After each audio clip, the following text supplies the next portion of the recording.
Assalamualaikum warahmatullahi wabarakatuh. Perkenalkan, nama saya Orintul Aini dengan NIM 1905156345, kelas 2019B, program studi pendidikan guru sekolah dasar. Baiklah, kali ini saya akan membuat tugas video simulasi pembelajaran untuk memenuhi tugas mata kuliah pembelajaran terpadu.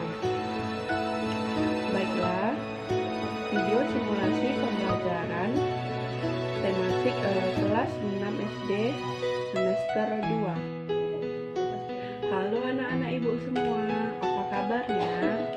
Perkenalkan, nama ibu Orintul Aini.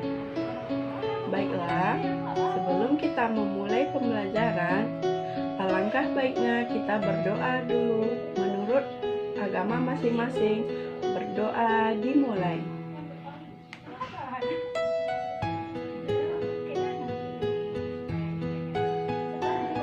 Berdoa selesai. Baik, ibu akan menyampaikan tujuan pembelajaran kita pada hari ini. Baik, tujuan pembelajaran kita pada hari ini, peserta didik diharapkan mampu. Yang pertama, siswa mampu menceritakan informasi berdasarkan teks laporan hasil pengamatan yang didengar dan dibaca. Yang kedua, siswa mampu menceritakan kembali cerita legenda danau atas dan danau bawah. Yang ketiga, setelah mengamati kupu-kupu, siswa mampu mengidentifikasi perkembangbiakan melalui gambar yang telah dibuatnya.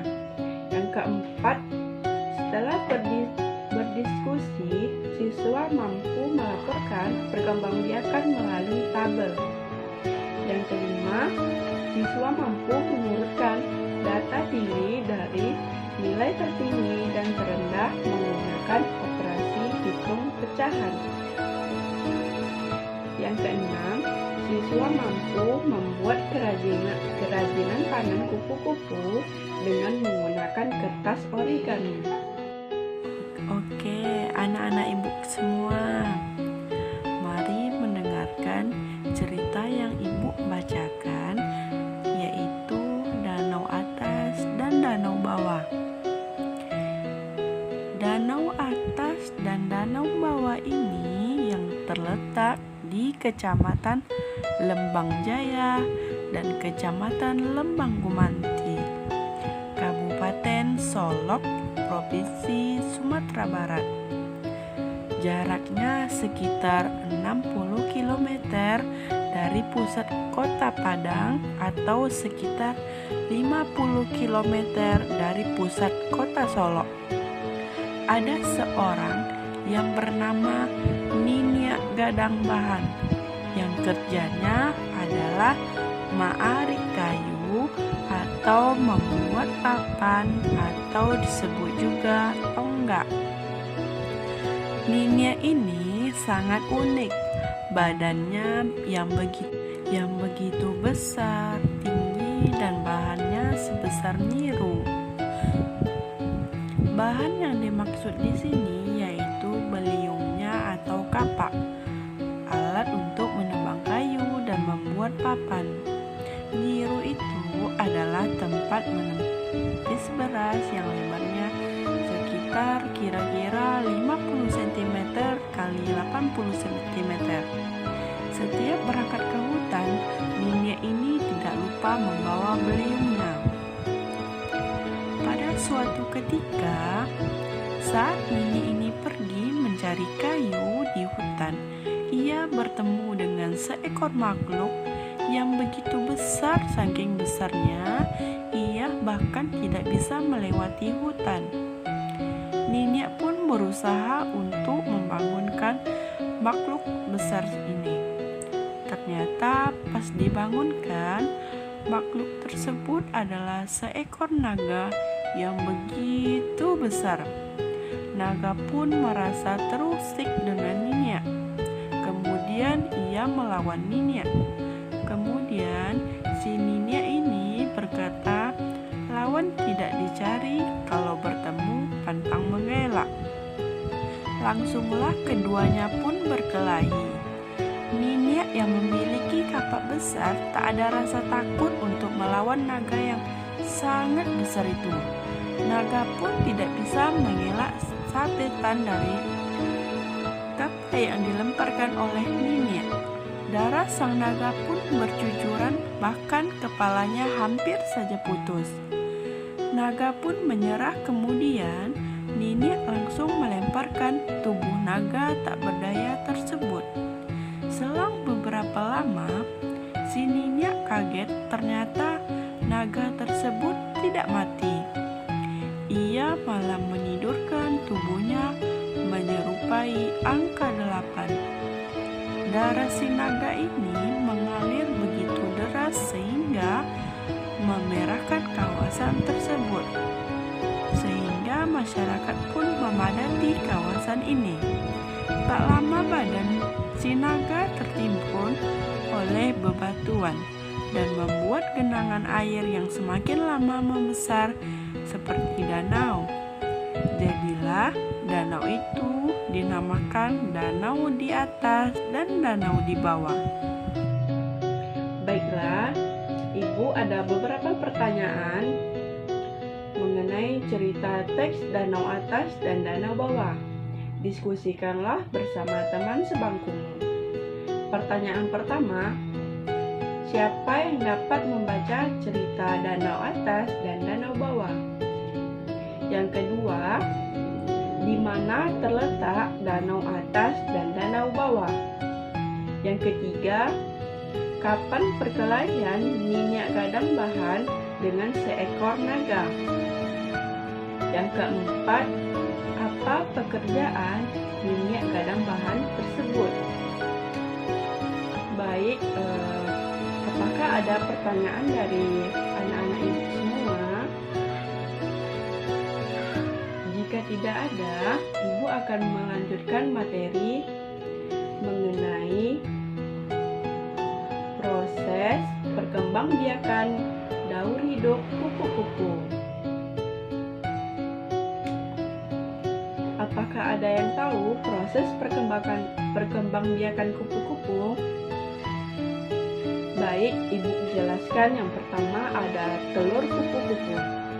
Telur kupu-kupu berbentuk bulat utuh yang di dalamnya terdapat cairan berisi calon hewan. Cairan ini dilindungi oleh cangkang yang keras. Kupu-kupu dewasa yang akan bertelur akan mencari tempat untuk menempelkan telur-telurnya tersebut di daunan. Biasanya di daunan ini adalah daun yang akan menjadi makanan bagi ulat yang sudah menetas dari telur. Tak heran jika banyak tanaman yang daunnya habis karena dimakan ulat. Yang kedua ada larva kupu-kupu. Larva tergolong tipe atau hewan yang wujudnya lunak. Larva adalah bentuk hewan muda yang tumbuh lewat proses metamorfosis. Larva atau kupu-kupu, larva atau ulat kupu-kupu makan hingga tubuhnya hingga besar, yang akan memakan waktu berkisar 15 sampai 20 hari, dan akhirnya menjadi larva atau kepompong. Tahap metamorfosis ini pada kupu-kupu dapat merugikan petani. Pada tahap larva ini, daur hidup kupu-kupu merupakan tahapan daur hidup yang merugikan, yaitu contohnya kepada petani yang akan merugikan dan atau merusak tanamannya seperti bawang, jagung, padi, dan tebu. Dan yang ketiga ada kepompong. Kepompong atau pupa.